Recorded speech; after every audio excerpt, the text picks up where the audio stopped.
Hello learner, स्वागत है आपका आपके अपने यूट्यूब चैनल नॉलेज आर्ट्स में। ये प्रावैधिकी की ज्यामितीय कला का सेकंड पार्ट है। इसमें भी मैं कुछ क्वेश्चंस को लेके आई हूँ। वह लास्ट तक वीडियो को देखिएगा क्योंकि मैंने इसमें रेखा उनके प्रभाव बताए, क्योंकि फर्स्ट यूनिट में भी रेखा है, लास्ट यूनिट में भी रेखा है, तो इसलिए ये इम्पोर्टेंट है। तो आइए क्वेश्चंस को चेक करते हैं। तो पहला क्वेश्चन है, समतल ज्यामितियों को कितने भागों में बांटा गया है? 4, 3, 2। तो समतल ज्यामितियों को 2 भागों में बांटा गया है। पहला है परमय और दूसरा है निर्मय। नेक्स्ट क्वेश्चन है, ज्यामितियों को कितने भागों में बांटा गया है? 3, 4, 2। तो ज्यामिति को बांटा है 2 भागों में। पहला है समतल ज्यामिति और दूसरा ठोस ज्यामिति है।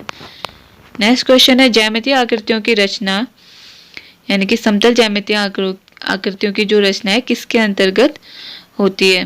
परमय के अंतर्गत या फिर निर्मय के अंतर्गत? तो ये होती है आपके निर्मय के अंतर्गत। नेक्स्ट है, अभिष्ट रेखाएं खींचने के लिए किस पेंसिल का प्रयोग किया जाता है? HB का, 10B का या फिर H का? तो अभिष्ट रेखाएं खींची जाती हैं HB पेंसिल से। नेक्स्ट क्वेश्चन है, अर्धवृत्त, चाप तथा वृत्त की रचना के लिए प्रयोग में लाए जाने वाला यंत्र? पेंसिल, चादा या फिर प्रकार? तो यह है आपका प्रकार। नेक्स्ट क्वेश्चन है, कोण नापने व बनाने के लिए किस ज्यामितीय टूल का प्रयोग किया जाता है? कोण मापक का, विकर्ण मापनी का या फिर स्केल का? तो इसका कोण मापक इसका आंसर है। मैंने प्रीवियस वीडियो में एक क्वेश्चन आपको गलत बता दिया था। एक वृत्त की परिधि का व्यास होता है 22/7। तो इसको आप लोग करेक्ट कर लीजिए। नेक्स्ट क्वेश्चन है, वृत्त की प्रत्येक जीवा वृत्त को 2 भाग में विभाजित करती उन प्रत्येक भागों को क्या कहते हैं? द्वित्रिज्या, वृत्तपाद या फिर अवधा? तो उसको कहते हैं अवधा। नेक्स्ट क्वेश्चन है, व्यास वृत्त की त्रिज्या का कितना गुना होता है? दूना होता है, चौगुना होता है या फिर तिगुना होता है? तो व्यास वृत्त की त्रिज्या का दूना होता है। नेक्स्ट नोट है, अंतःवृत्त का केंद्र अंतःकेंद्र कहलाता है, परिगत वृत्त का केंद्र परिगत केंद्र और बहिर्वृत्त का केंद्र जो है बहिर्केंद्र कहलाता है। नेक्स्ट क्वेश्चन है, अंग्रेजी के अक्षर M और W की चौड़ाई कितने खानों की होती है? 3, 4 या फिर 5? तो इसका आंसर है 5 खानों की। नेक्स्ट क्वेश्चन, प्रत्येक 2 अक्षरों के बीच कितने खानों का रिक्त स्थान छोड़ते हैं? 2 का, 1.5 का या फिर 1 का? तो इसमें 1 खाना छोड़ते हैं। नेक्स्ट क्वेश्चन है, तिरछे अक्षरों के वाक्य लिखते समय अक्षरों का झुकाव कितने अंश का होता है? 70 डिग्री का, 75 या फिर 65? तो ये होता है आपका 75 डिग्री, 75। नेक्स्ट क्वेश्चन है, अंग्रेजी के अक्षर J की रचना कितने अनुपात में होती है? 7:3 में, 7:2 में या फिर 7:4 में? तो ये होता है आपका 7:3 में।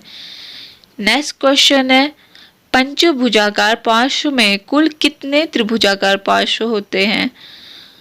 ठीक है, 6 होते हैं, 4 होते हैं या फिर 5 होते हैं? तो इसमें 5 साइड्स होती है। नेक्स्ट क्वेश्चन है, निम्न में से किस ठोस में वर्गाकार फलक होते हैं? ठोस ज्यामिति में, ठीक है, तो घन में होता है, प्रिज्म में होता है या फिर पिरामिड में होता है? तो ये होता है घन में वर्गाकार फलक। नेक्स्ट क्वेश्चन है, 90 से कम व 0 डिग्री से अधिक नाप वाले कोण को क्या कहते हैं? समकोण कहते हैं, सरल कोण कहते हैं या फिर न्यून कोण कहते हैं? तो इसको कहते हैं न्यून कोण। कोण में से क्वेश्चन डेफिनेटली आता है। मैंने वीडियो को अंत तक देखिएगा क्योंकि मैंने रेखा व उसके प्रभाव भी इसमें बताया है। तो नेक्स्ट क्वेश्चन है, जिस कोण का मान 90 से अधिक हो उसको क्या कहते हैं? ठीक है, संपूर्ण कोण कहते हैं, ऋजु कोण कहते हैं या फिर समकोण कहते हैं? तो उसको कहते हैं समकोण। 90 डिग्री से अधिक जिसका मान हो।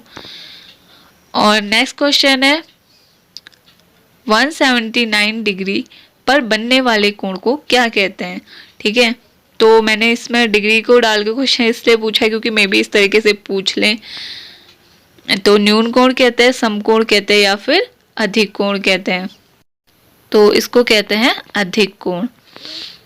नेक्स्ट क्वेश्चन है, जिस कोण का मान 90 से अधिक हो तथा 180 डिग्री से कम हो वह कोण क्या कहलाता है। ठीक है, 90 से अधिक व 180 से कम, तो वो या क्या कहलाता है, सरल कोण कहलाता है, वृत्त कोण कहलाता है या फिर अधिक कोण। तो इसका आंसर है वह अधिक कोण कहलाता है। नेक्स्ट क्वेश्चन है, सिंधु घाटी से प्राप्त अलंकृत मृत भांडों पर बने अलंकरण के आकार को क्या कहते हैं, प्राकृतिक या ज्यामिति या फिर अमूर्त। तो यहाँ पे ज्यामिति आकार मिले थे इसलिए मैंने इस क्वेश्चन को इसमें डाला है। नेक्स्ट क्वेश्चन है, सरल रेखा के दो प्रकार कौन से हैं। तो पहला तो लंबवत, दूसरा है क्षैतिज। क्योंकि सिलेबस में सरल रेखा भी है तो इसलिए मैंने ये क्वेश्चन इसमें डाला है। नेक्स्ट क्वेश्चन है, टूटी फूटी रेखा किस भाव को प्रकट करती है, अशक्तता, दृढ़ निश्चय या फिर प्रतीकात्मक भाव। तो ये प्रकट करती है अशक्तता को। नेक्स्ट क्वेश्चन है, रेखाएं कितने प्रकार की होती हैं। तो रेखाएं कितने प्रकार की होती है, 1, 2 या फिर 5। तो रेखाएं 2 प्रकार की होती है। तो रेखाएं 2 प्रकार की होती है, एक तो होती है सीधी रेखा, दूसरी वक्र रेखा। नेक्स्ट क्वेश्चन है, क्षैतिज रेखा के प्रभाव बताइए, विश्राम, निश्चलता, सेकंड लावण्य, माधुर्य, शक्ति या फिर क्रियाशीलता। तो इसका आंसर है विश्राम और निश्चलता। फटाफट रेखा और उसके प्रभाव देख रहे हैं। तो वर्तुळाकार रेखा के प्रभाव में गति, लावण्य, माधुर्य एवं सौंदर्य एवं लय।